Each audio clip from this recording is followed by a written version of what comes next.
This is another news story that is very significant that people will not discuss, or if they bring it up, they won't go into the reasons for.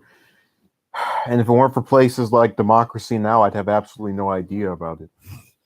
2 days ago, Russian President Vladimir Putin stated that the new hypersonic missile system of Russia was invulnerable to U.S. defenses and would enter service in 2019, which is only 3 days away.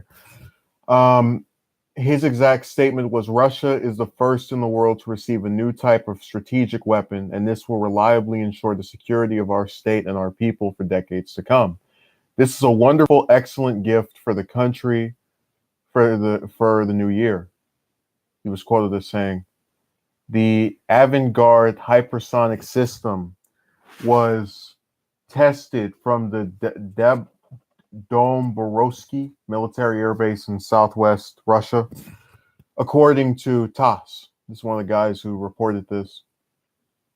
Where TASS is a news service. I misread this article. This is on CNN, by the way. And when you go and watch them during the day, they don't talk about this kind of story. So the gist of it is they have a new missile system.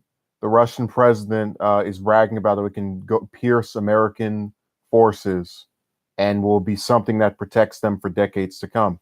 Now, a lot of times you'll hear news stories, oh, this person is making this weapon. Oh, this person tried to do this. So you say to yourself, what's the big deal about this story?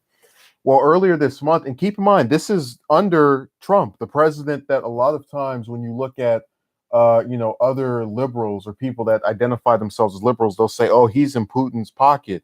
We're going to have, great relations with them because he's going to do his bidding. Earlier this month, we pulled out of the U.S. pulled out of the Intermediate Range Nuclear Forces Treaty. This was a 1987 arms control agreement between the U.S. and the Soviet Union, and afterwards being replaced by the Russian Federation. Now, on October 20th of this year, Trump announced that he was withdrawing the U.S. from the treaty because he said Russia wasn't complying with it. In the days afterward, or rather the following month, on November 20th, whatever it is with the 20th, people like to use that day to announce things.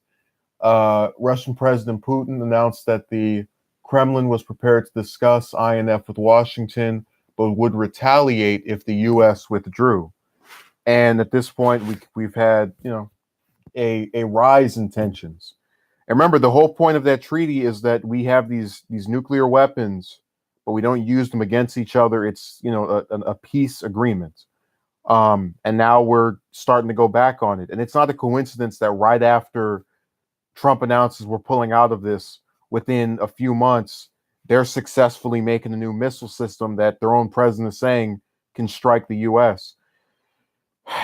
And I almost, stories like this, and it's unrelated to what's going on here to an extent, but it still is kind of part of the symptom, are why I don't like the current political climate.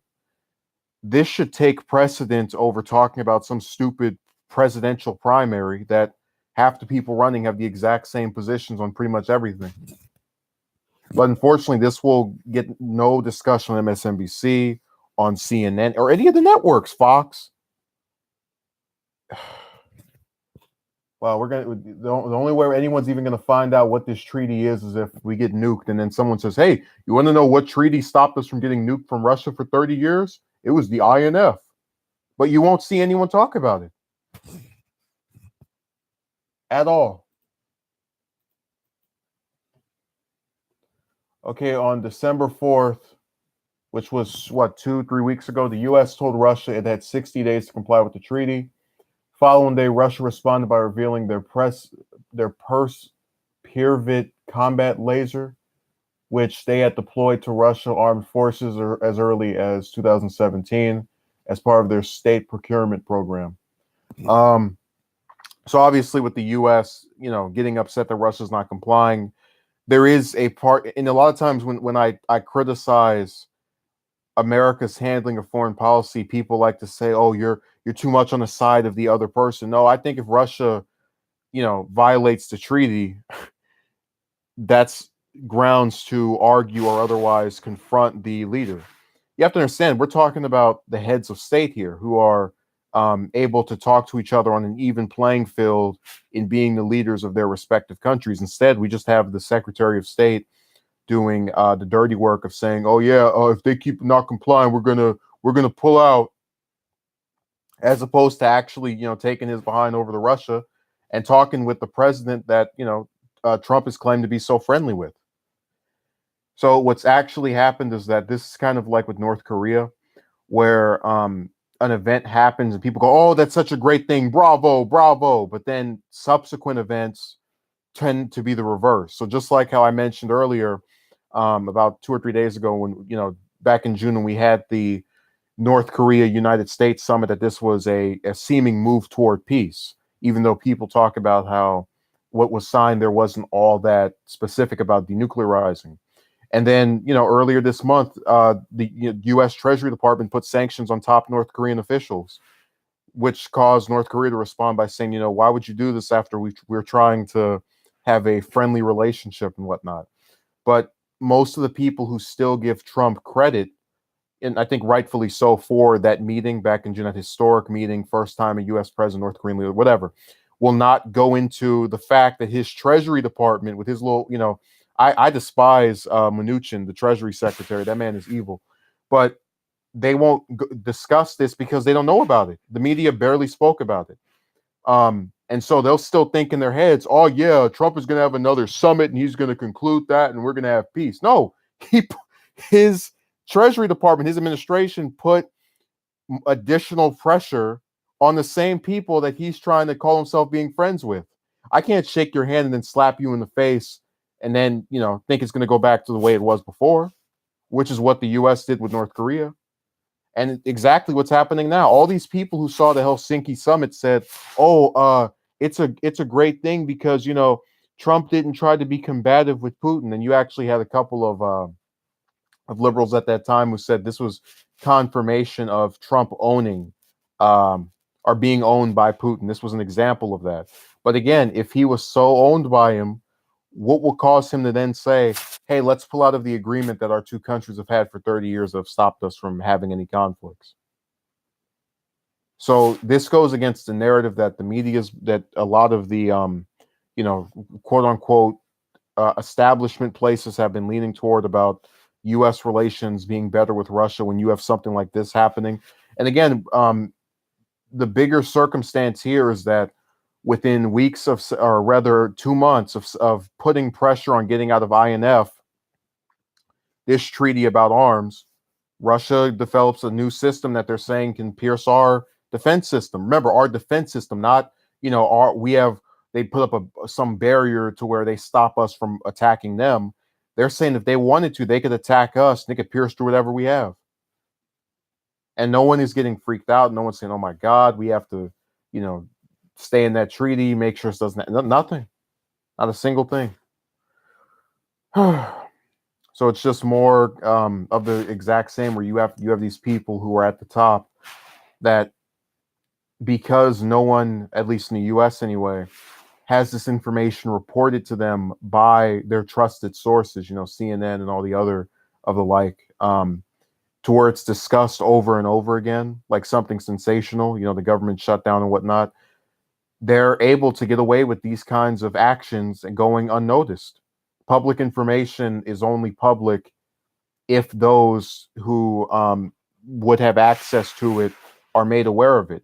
Anybody could look up Russian missile and then find it, but what would cause you to look that up? I didn't think to look it up because I'm not actively thinking about what a country I don't live in is doing.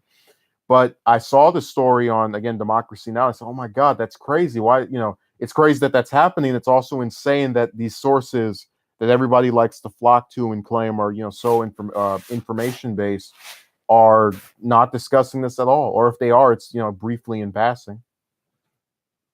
It's just like with our involvement in Yemen. You have loads of people who don't even know we've murdered thousands of innocent children over there for the sake of the defense contractors' biddings. But all of this stuff that is of significance and consequence, because it can literally mean life and death for thousands of people, goes unnoticed. So they have a new missile system. People should be worried about it. The idea that Trump is the buddy of Russia is total nonsense. And hopefully we can get a maybe tensions ease later on after the shutdown is over. I don't even know what would stop this, because this is coming after 2 years of Trump being in office, after him, not going after Putin for Russia's alleged interference in the presidential election. So I don't really see, again, this is where I have to defend him. I don't know what he could have done to not make Putin mad, to where he just developed, other than threatening to pull out the INF, which they were allegedly violating. But that, if that one thing was, it made them go, okay, well, now we need to start developing weapons. It's more of a problem with past American heads of state that have, preemptively attacked other countries that haven't done anything to us. So I bring up Yemen, for example, because that's an indicator of a country that has never bombed us, never launched a terrorist attack, but that the U.S. still finds itself in, courtesy of its allies. So it's not hard to believe that Russia might think, oh, well, if the U.S. is sitting here and talking about getting out of an agreement in relation to nuclear arms with us, we might piss them off in 2, 5, 10 years, and then they'll fire a missile at us after pulling out of this agreement. So we have to preemptively be ready. So it's a lot more complicated than just U.S. pulls out of agreement, Russia gets pissed. Now they're gonna, they're threatening to bomb us. But this idea that anything is better now than it was under Obama in regards to that particular country is ludicrous. I said it before. One of the few things Obama did, foreign policy related, that I liked was generally honoring agreements. You had the agreement that Bush signed with Gorbachev, and that one was able to stay around during his whole tenure.